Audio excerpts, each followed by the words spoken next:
feet were swollen by the time I pulled into the driveway that Thursday evening. 32 years as a high school librarian will do that to you. Not the dramatic kind of tired that nurses and surgeons talk about, but a slow, grinding exhaustion that settles into your joints and refuses to leave. I had spent the entire day on a stepladder reorganizing the reference section, which my principal had decided needed to be refreshed before the state inspection. I was 63 years old, climbing a stepladder because no one else volunteered. I sat in my car for a moment before going inside. I do that sometimes, just sit and breathe and look at the house. My house. The one I bought with Gerald 28 years ago, before the kids were born, when this neighborhood was still considered up and coming. Gerald passed 7 years ago. Pancreatic cancer, 6 weeks from diagnosis to funeral. After that it was just me and the house and whatever came next. What came next eventually was my son moving back in. His name is Elliot. He's 36 now. Smart boy. Always was. Went to college on a partial scholarship, got a business degree, landed what seemed like a decent job at a logistics company in Columbus. Then he met Renata. I want to be fair when I talk about Renata. I genuinely do. She's pretty in the way that makes you feel slightly underdressed when she's in the room. She's organized, ambitious, and she has opinions about everything. The kind of person who sends back food at restaurants, not because there's anything wrong with it, but because she can. When Elliot brought her home for the first time, I told myself, she's not what I pictured, but that doesn't mean she's wrong for him. That was 5 years ago. 2 years ago, Elliot called me on a Sunday afternoon. His company had downsized. He and Renata had been renting a 2-bedroom in Dublin, nice area, not cheap, and without his income, the rent was too much. Renata was working, she had her marketing job, but it wasn't enough to cover everything on her own. Could they stay with me? Just for a little while. 6 months, maybe. Just until Elliot got back on his feet. I said yes. Of course I said yes, he's my son. 6 months turned into 2 years. In the beginning it was fine. Awkward the way it always is when adults share space, but fine. I gave them the master bedroom because it had an attached bathroom, and I thought that would help with privacy. I moved into the guest room, which I'd always meant to repaint and never did. I told myself it was temporary. I cooked extra portions at dinner. I stayed out of their way on weekends. But somewhere around month 4, things started to shift. Small things at first. Renata began leaving her skincare products on the bathroom counter in the hallway. Not her bathroom, the shared one I used. I moved them to make room for my things. The next day they were back. I moved them again. This went on for 2 weeks before I just gave up and put my stuff under the sink. Then she started rearranging the kitchen. My kitchen. I came home one afternoon and the cabinet where I'd kept the coffee mugs for 20 years had been converted to a spice rack. My mugs were in a box on the counter. I just thought this layout made more sense, she said when I asked. She didn't ask if it made sense to me. Elliot never said anything. That was the part that hurt more than anything Renata did. My son stood in the kitchen while his wife dismantled my home, one cabinet at a time, and he said nothing. He'd give me these small, apologetic looks, eyes down, slight shrug, and then go back to whatever he was doing. He'd become someone I didn't quite recognize. Softer in the wrong ways. Quieter around her, louder when she wasn't there. I kept telling myself, they're under stress. Job loss is hard. They'll find their footing. Give them time. Then came the Thursday evening I told you about, the one where I came home with swollen feet and a headache that had been building since noon. I unlocked the front door and immediately knew something was different. There was a new coat rack in the entryway, not mine. Heavy, dark wood, the kind you'd find at a pottery barn. My old one, the simple white one I'd had since Elliot was in middle school, was gone. Not moved. Gone. I stood there looking at this coat rack for a long moment. Renata appeared from the kitchen. She had that bright, slightly defensive smile she always wore when she'd done something she knew required explanation. "Oh, I donated the old one," she said before I could speak. "It was falling apart anyway. Elliot and I found this one on Facebook Marketplace. Doesn't it look nice?" "That was my coat rack," I said. I kept my voice even. It was really old, Barbara. She said it the way you'd explain something obvious to a child. My name is not Barbara. My name is June. June Harmon. But somehow that coat rack made me realize something I'd been resisting for 2 years. Renata didn't see my home as my home. She saw it as a space she was temporarily tolerating until something better came along. And in the meantime, she was going to make it hers. I didn't say anything more that night. I went upstairs, soaked my feet in Epsom salt, and stared at the ceiling until I fell asleep. 2 weeks later, I came home from school to find a new piece of furniture in my living room. A large sectional sofa, grey, modern, the kind with the wide flat armrests that are supposed to look sophisticated. My sofa. A deep green velvet lover seat I'd had reupholstered twice because I loved it, was pushed against the wall like an afterthought. We needed more seating, Renata announced, for when my family visits. Her family visited once a month. They would take over the living room, speak in overlapping voices about things I had no context for, eat food they'd brought without offering me any, and leave my house with a particular kind of chaos that took me half a day to restore. I had smiled through every one of these visits. I had offered coffee and stayed out of the way. I found Elliot in the garage later that evening. He was on his laptop, which was becoming his version of hiding. She moved my sofa, I said. Mom, the sectional has a lot more room. You'll like it once you... That's not the point, Elliot. He looked at me. For a moment I thought I saw it. The boy I raised, the one who used to sit with me on that green love seat and watch old movies on Saturday afternoons. Then it was gone. She's just trying to make it feel like home, he said. It is my home, I said, not hers. He went back to his laptop. That night I didn't sleep at all. I want to tell you about the moment I stopped waiting for things to get better on their own. It happened on a Saturday morning in February. I'd gotten up early, which I always do, to make coffee and sit with the newspaper. I still get an actual newspaper, I know, and I noticed something on the refrigerator door. A printed sheet of paper, laminated actually. Someone had gone to the trouble of laminating it. It was a list of what Renata called household guidelines. Her name was at the top. Not my name, not house rules or our agreement or anything that suggested a shared space. Her name, like a lease she'd drawn up for herself. The guidelines included things like kitchen cleanup must happen within 1 hour of cooking. Common areas should be cleared of personal items by 9 p.m. Guests must be announced 48 hours in advance. There were 10 items. I read all 10. Then I took the laminated sheet off the refrigerator, folded it carefully, and put it in the kitchen drawer. Renata found me 20 minutes later. Did you take my list off the fridge? Yes, I said. I poured my second cup of coffee. I worked hard on that. I'm sure you did, I said. But this is my home, and I don't have house rules made by someone who doesn't pay the mortgage. The silence that followed was the loudest I'd heard in years. She left the kitchen without another word. I heard her on the phone. Not the exact words, but the tone. That low, rapid whisper that means someone is telling their version of a story to someone who will agree with them. 15 minutes later, Elliot came downstairs.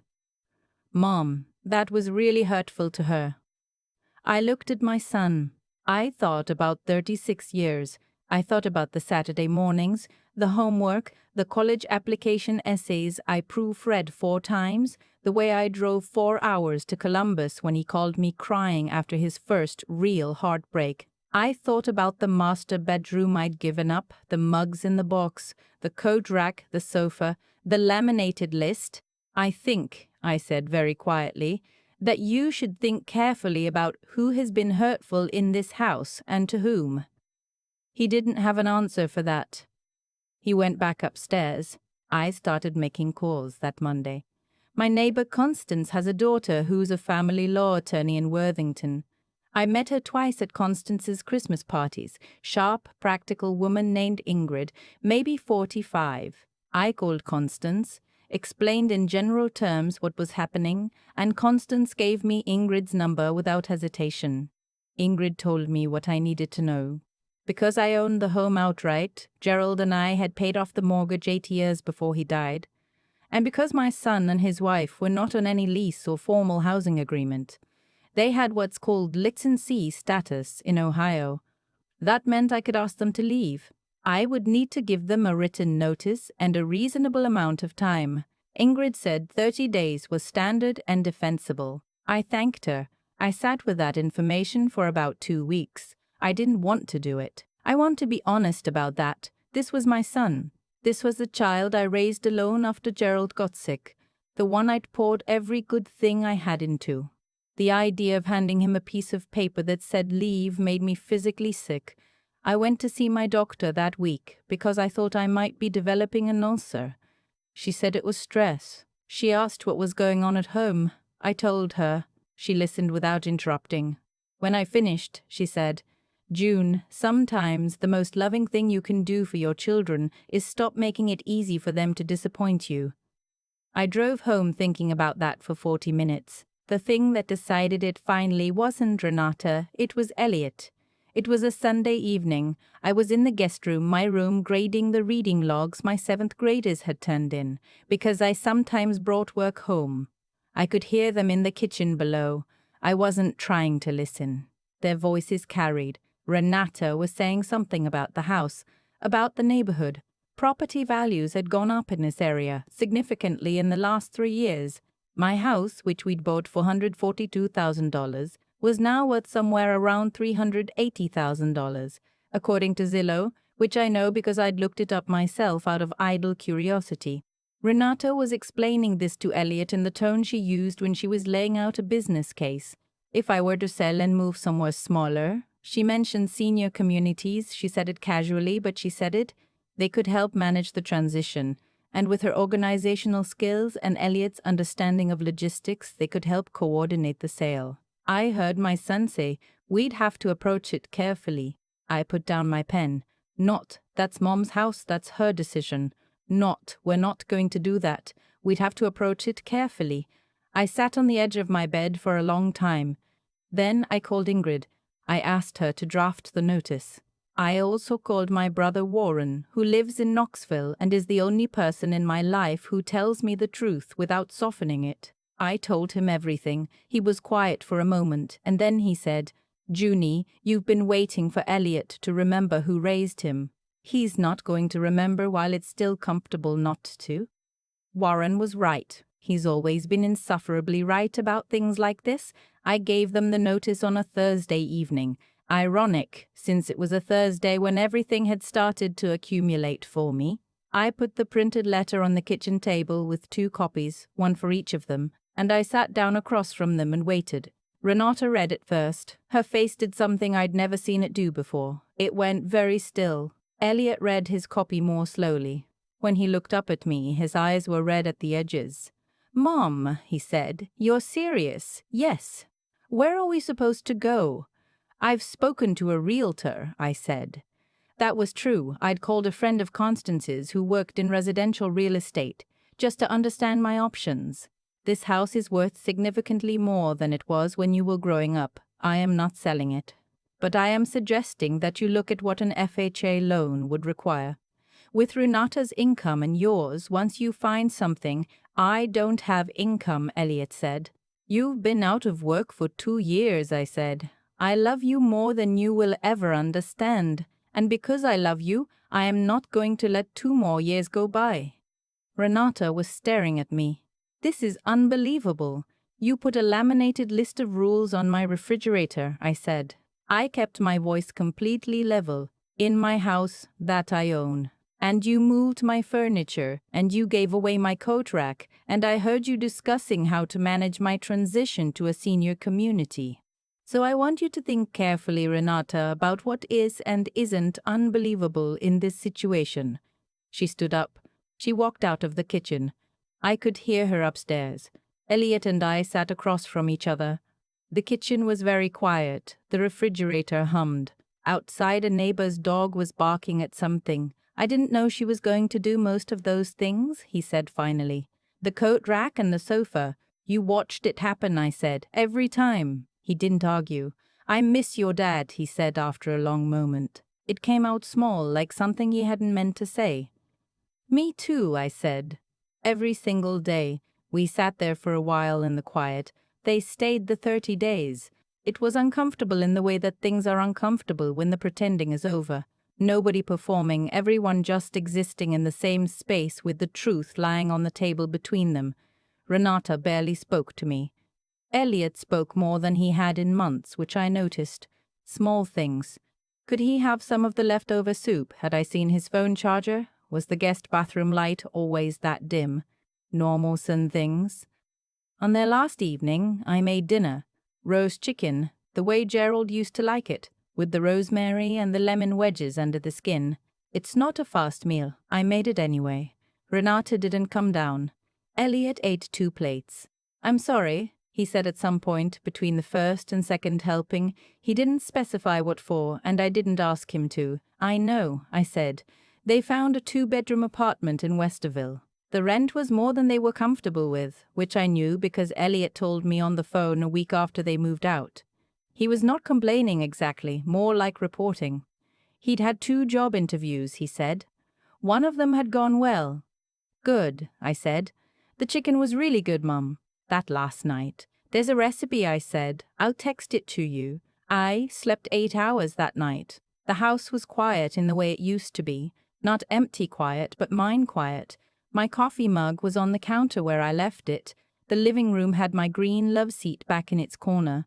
I'd hired a young man from the church to help me move the sectional to the garage, where it sat under a drop cloth waiting for Elliot to come get it when he had a truck. I went into the master bedroom for the first time in 2 years. It smelled like Renata's perfume still, that heavy floral one. I opened the windows and let in the February air and stood there for a moment.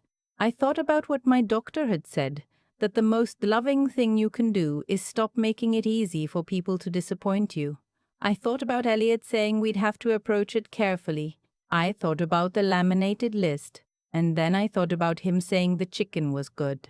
The way he looked eating it, sitting at my table in the house where he grew up. Like someone finding something they'd put down somewhere and couldn't remember where. Maybe that's the thing nobody tells you about letting go. It doesn't feel like giving up. It feels like handing something back, giving people the chance to be who you raised them to be instead of who it was convenient for them to become.